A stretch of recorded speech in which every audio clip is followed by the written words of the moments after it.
চলে আসলাম আরও একটি ভিডিও নিয়ে। হ্যালো এভরিওয়ান, আসসালামু আলাইকুম। সকালটাই শুরু করেছিলাম চিয়া সিডের পানি দিয়ে।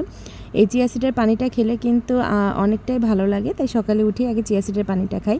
গাছ থেকে 2টা আম পেড়ে নিলাম আম ডাল রান্না করার জন্য। এখানে দেখতে পাচ্ছেন আম কেটে শুকাইতে দিয়েছি, আচার বানাবো, এই জন্য রোদে দিয়েছিলাম আজকে। ডালটাকে সিদ্ধ বসিয়ে দিয়েছি, ডালটা ভালোভাবে এখন একটু ঘুটে নিব, তারপর এতে পানি দিয়ে দিব। আর ডালটা যে উতলিয়ে উঠবে তখনই আমগুলাকে দিয়ে দেবো। আম কিন্তু প্রায় পাকার কাছাকাছি চলে গিয়েছে, মানে অনেকটাই বাড়তি হয়ে গিয়েছে। এখন আমি ডালের মধ্যে আমগুলাকে দিয়ে দিচ্ছি, তারপর বাগারটাও দিয়ে নিব। আমি বাগারের মধ্যে কিন্তু একটু জিরার পরিমাণটা বেশি দিয়েছি আম ডালে, তাহলে কিন্তু খেতে অনেক মজা লাগবে। আর এই যে দেখতে পাচ্ছেন আমি ফ্যান নিয়ে রান্নাঘরে বসে পড়ছি রান্না করার জন্য। মানে প্রচুর গরম লাগতেছিল, গরমে রান্না করতে ইচ্ছা করতেছিল না। এখন এখানে বান মাছ ভুনা করে নিব।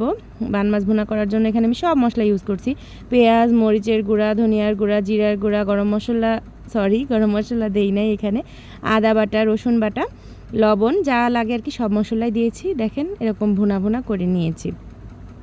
মাছে কিন্তু কখনোই গরম মশলাটা ইউজ করবেন না। মাছে গরম মশলা ইউজ করলে খেতে একদম ভালো লাগবে না, বাজে হয়ে যাবে। এই যে বান মাছটা হয়ে গেলে আমি নামিয়ে নিলাম। তারপরে দেখলাম শাশুড়ি মা এখানে লাউ পাতার ভর্তা বানিয়েছিল আর চাপা শুটকির ভর্তা বানিয়েছিল। এগুলো প্রায় খাওয়াও হয়ে গেছে, তখন গিয়ে আমি ভিডিও করে নিয়েছিলাম। একদম হালকা পাতলা আজকে রান্নাবান্না করেছিলাম। তো কেমন ছিল আজকে রান্নাবান্নাগুলো অবশ্যই কিন্তু কমেন্টে জানাতে ভুলবেন না। আর আমার ভিডিও ভালো লাগলে অবশ্যই লাইক, কমেন্ট, শেয়ার করবেন। ভালো থাকবেন, সুস্থ থাকবেন। আল্লাহ হাফেজ।